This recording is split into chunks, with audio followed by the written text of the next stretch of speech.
उदाहरण दिया, वस्तु की कीमत 5 व 4 रुपये के बीच होने 12 हो जाती है तो कीमत लोच ज्ञात कीजिए। कीमत लोच का सूत्र है P1 प्लस P2 अब P। P1 अंतिम कीमत, अंतिम डेल्टा एक्स वस्तु की मांग मात्रा में परिवर्तन, डेल्टा पी वस्तु की कीमत में परिवर्तन। सूत्र में रखने पर 5 + 4 बटा 8 + 12 इंटू 4 बटा -1 मूल्य प्राप्त होता है 1.8 -1.8। अब हम बात करेंगे औसत आगम AR, सीमांत आगम MR और मांग की कीमत लोच में संबंध। औसत आगम और सीमांत आगम के दिया होने पर मांग की कीमत लोच निम्न सूत्र द्वारा ज्ञात कर सकते हैं। इसका सूत्र है मांग की कीमत लोच बराबर AR बटा AR माइनस MR। यदि AR 13 और MR 6 हो तो मांग की कीमत लोच होगी। सूत्र में रखने पर EP बराबर 13 बटा 13 - 6 उत्तर आएगा 1.85। इस विधि में जो मान प्राप्त होता है वह ऋणात्मक होता है। अब हम बात करेंगे मांग के आयलोच। मांग के आयलोच को प्रदर्शित करते हैं EI से। EI बराबर वस्तु की मांग मात्रा में आनुपातिक या प्रतिशत परिवर्तन बटा उपभोक्ता की आय में आनुपातिक या प्रतिशत परिवर्तन। EI बराबर वस्तु की मांग मात्रा में आनुपातिक या प्रतिशत परिवर्तन अपॉन उपभोक्ता की आय में आनुपातिक या प्रतिशत परिवर्तन। वस्तु की मांग मात्रा में आनुपातिक परिवर्तन को उपभोक्ता की आय में आनुपातिक परिवर्तन से भाग देने पर जो मान प्राप्त होता है उसे मांग की आयलोच कहते हैं। वस्तु की मांग मात्रा में आनुपातिक परिवर्तन को उपभोक्ता की आय में आनुपातिक परिवर्तन से भाग देने पर जो मूल्य प्राप्त होता है उसे मांग की आयलोच कहते हैं। सूत्र रूप में लिखेंगे इसको EI बराबर I/X into delta X upon delta I।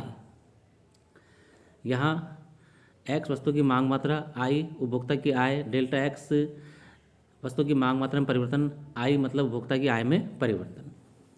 मांग की आय लोच से वस्तु की प्रकृति कैसे ज्ञात करते हैं? चिन्ह के आधार पर, यदि पॉजिटिव आई है तो सामान्य वस्तु, नेगेटिव आई है तो हीन, घटिया या निकृष्ट वस्तु। जब वस्तु सामान्य होती है तो मात्रा के आधार पर उसको निम्न भागों में बांट सकते हैं। यदि मांग की आय लोच 1 से अधिक है तो विलासिता की वस्तु, यदि मांग की आय लोच 1 से कम है तो अनिवार्य की वस्तु। यदि किसी उपभोक्ता की आय में 20% की वृद्धि होती है तो X वस्तु की मांग मात्रा में 15% की कमी होती है तो मांग की आय लोच व वस्तु की प्रकृति बताइए। सूत्र है वस्तु की मांग मात्रा में आनुपातिक परिवर्तन या प्रतिशत परिवर्तन बटा उपभोक्ता की आय में आनुपातिक या प्रतिशत परिवर्तन। सूत्र में रखने पर -15/20 बराबर -0.75 हीन वस्तु है। यदि उपभोक्ता की आय 100 से बढ़कर 105 हो जाती है तो वस्तु की मांग मात्रा 400 इकाई से बढ़कर 440 हो जाती है तो मांग की आयलोच व वस्तु की प्रकृति बताइए। सूत्र लगाएंगे I/X into delta X upon delta I। सूत्र में मान रखने से 100 बटा 400 इंटू 40/5 मान आएगा 2 सामान्य वस्तु। मांग की तिरछी लोच, इसको इंडिकेट करते हैं EXY। X वस्तु की मांग मात्रा में आनुपातिक परिवर्तन को Y वस्तु की कीमत में आनुपातिक परिवर्तन से विभाजित करने पर जो मान प्राप्त होता है उसे मांग की तिरछी लोच कहते हैं। X वस्तु की मांग मात्रा में आनुपातिक परिवर्तन को Y वस्तु की कीमत में आनुपातिक परिवर्तन से विभाजित करने पर जो मान प्राप्त होता है उसे मांग की तिरछी लोच कहते हैं।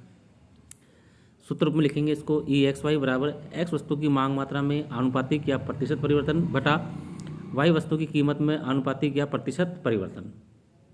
दोबारा लिखेंगे EXY बराबर X वस्तु की मांग मात्रा में आनुपातिक या प्रतिशत परिवर्तन अपॉन Y वस्तु की कीमत में आनुपातिक या प्रतिशत परिवर्तन।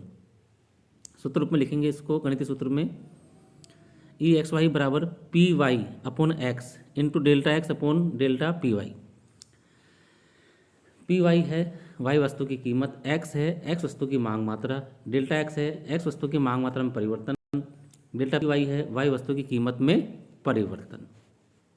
अब मांग की तिरछी लोच के आधार पर भी हम वस्तु की प्रकृति को देख सकते हैं। यदि मांग की तिरछी लोच पॉजिटिव है तो स्थानापन्न वस्तु है, अर्थात जब एक वस्तु की कीमत घटती है तो उसकी मांग बढ़ती है और साथ में दूसरी वस्तु की भी मांग बढ़ती है तो स्थानापन्न वस्तु होती है। नहीं नहीं सॉरी, जब एक वस्तु की कीमत बढ़ती है तो उस वस्तु की मांग मात्रा तो घटती है, वस्तु की मात्रा, स्थानापन्न वस्तु की मात्रा, पूरक वस्तु जैसे घटती है, पेन की कीमत घटती है तो मांग बढ़ती है, फिर की मांग मात्रा भी बढ़ती है।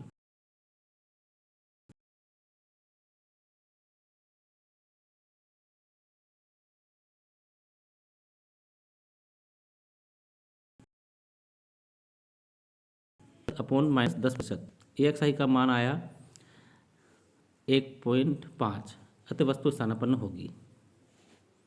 धन्यवाद साथियों।